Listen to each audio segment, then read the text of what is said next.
омодагии ҳизбҳои сиёсии тоҷикистон ба интихоботи вакилони маҷлиси намояндагон дар соли 2020 шурӯъ шудааст.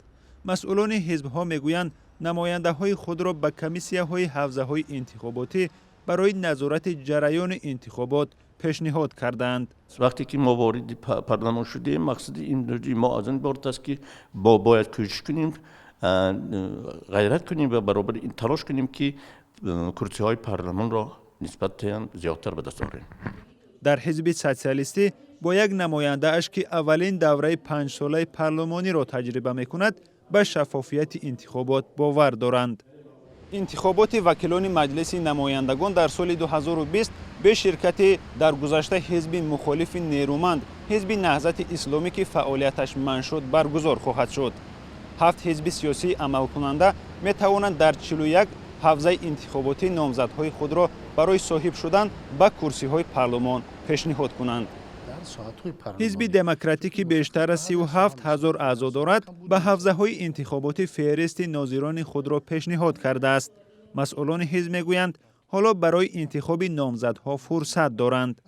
тамоми созмонҳои мо аллакай то имрӯз масалан маҷлисҳо рафта истоданд аз кашфиётҳои ибтидоӣ, баъд созмонҳои шаҳру ноҳиявӣ, яъне онҳо пешниҳод мекунанд, мо дар шӯрои сиёсӣ як бори дигар то охири сол ина масъала баррасӣ мешавад, баъд шахсони мувофиқ ҳастанд ба чунин масалан боварӣ, хуб онҳоро кӯшиш мекунем ки дар ин интихоботҳо иштирок кунанд, чунки ҳар як ҳизби сиёсӣ рушди ҳар як давлатро ба тарзи худ мебинад ва дар маҷмӯъ дилхоҳ масалан ҳизби сиёсӣ як кӯшиш дорад омадан ба сари ҳокимият. дар мавриди он ки дар фазои сиёсии тоҷикистон чӣ тағйире пеш омадааст ки ба интихоботи оянда таъсир мегузорад, бархе аз коршиносон бар замин набудани рақиби сахти ҳизби ҳоким ҳамчунин ба афзоиши ноқаноатмандиҳо дар ҷомеа ишора кардаанд. ягон дигаргунии усулӣ дар робита ҷиҳати баргузор намудани интихоботи одилонаю шаффоф ва рақобати воқеӣ дошта вуҷуд надорад.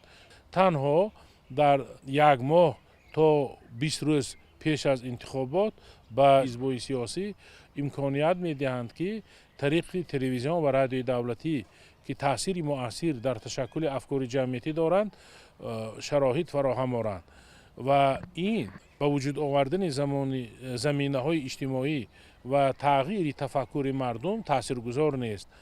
намояндаҳои ҳизби ҳокими халқи демократӣ мегӯянд, фаъолони ҳизб як сол боз тарғиботи худро тавассути вохӯриву шабакаҳои иҷтимоӣ ба роҳ мондаанд, аммо дар мавриди шумори номзадҳо чизе гуфта нашуд. маҷлиси намояндагон палатаи поёнии парлумони тоҷикистон аз 63 вакил иборат аст. ҳоло аксари вакилони он намояндагони ҳизби ҳокими халқи демократӣ мебошанд.